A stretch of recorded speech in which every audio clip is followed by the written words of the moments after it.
ಎಷ್ಟು ಸಲ ಅರ್ಥ ಮಾಡಿಸ್ಲಿ ಚಿಕ್ಕಿ, ನಾನ್ ಕೆಟ್ಟ ಆತ್ಮ ಅಲ್ಲ. ಸಾತ್ವಿಕ ಶಕ್ತಿ ಎದುರುಗಡೆ ಕೆಟ್ಟ ಆತ್ಮ, ಭೂತ ಪ್ರೇತ ಯಾವ್ದು ನಿಂತ್ಕೊಳ್ಳೋದಿಕ್ಕಾಗಲ್ಲ. ನಿಮ್ಗೂ ಗೊತ್ತು ಅಲ್ವಾ? ಮತ್ತೆ ನೀವು ಹಾ ಗೊತ್ತು ಗೊತ್ತು, ಎಲ್ರಿಗೂ ಗೊತ್ತು. ಆದ್ರೆ ಇವತ್ತಿಲ್ಲಿಗೆ ಬಂದಿರೋ ಮಾಂತ್ರಿಕರು ಸತ್ಯ ಯಾವುದು ಸುಳ್ಳು ಯಾವುದು ಅಂತ ಎಲ್ರಿಗೂ ತೋರಿಸ್ಕೊಡ್ತಾರೆ. ಮತ್ ನೀನ್ ಯಾಕೆ ಇಷ್ಟೊಂದು ಟೆನ್ಷನ್ ಆಗ್ತಿದ್ಯಾ? ಸ್ವಲ್ಪ ಸಮಾಧಾನವಾಗಿರು.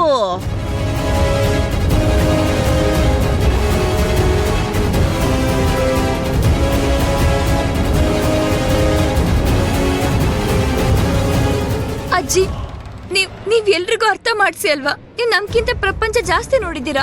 ಸರಿ ಯಾವ್ದು ತಪ್ಪು ಯಾವ್ದು ಅಂತ ತಿಳ್ಕೊಳ್ಳೋಷ್ಟು ಬುದ್ಧಿಶಕ್ತಿ ನಿಮಗಿರತ್ತೆ.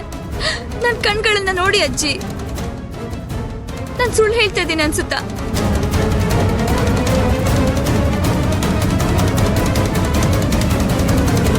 ನನ್ ಮನ್ಸಂತೂ ಇದನ್ನ ಒಪ್ಕೋತಾ ಇಲ್ಲ. ಆದ್ರೆ ಏನ್ ಮಾಡ್ಲಿ, ಕೌಶಿಕ್ ಮತ್ತು ಯಶೋಧರಳ ನಂಬಿಕೆ ನೋಡಿ ನನ್ ಮನ್ಸು ಯಾಕೋ ಗೊಂದಲದಲ್ಲಿದೆ.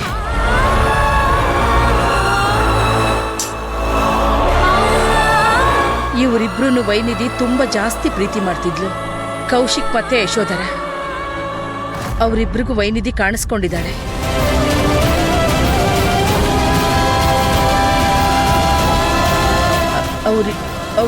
ಅವರಿಬ್ರು ಸುಳ್ಳು ಹೇಳೋದಿಲ್ಲ. ಅದ್ರದ ಭ್ರಮೆನೂ ಆಗಿರ್ಬೋದಲ್ವಾ ಅಜ್ಜಿ?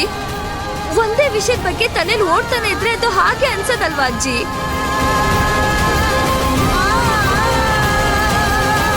ನಾನಂತೂ ಎಲ್ರ ಮುಂದೆ ಜೀವಂತವಾಗಿ ನಿಂತ್ಕೊಂಡಿದ್ದೀನಿ. ಆದ್ರೂ ಯಾಕೆ ಯಾರಿಗೂ ನನ್ ಮಾತೆ ಅರ್ಥ ಆಗ್ತಾ ಇಲ್ಲ. ವಾವ್, ಮತ್ತೆ ಇಬ್ರಿಗೆ ಬೇರೆ ಬೇರೆ ಜಾಗದಲ್ಲಿ ಭ್ರಮೆ ಬಂತಾ?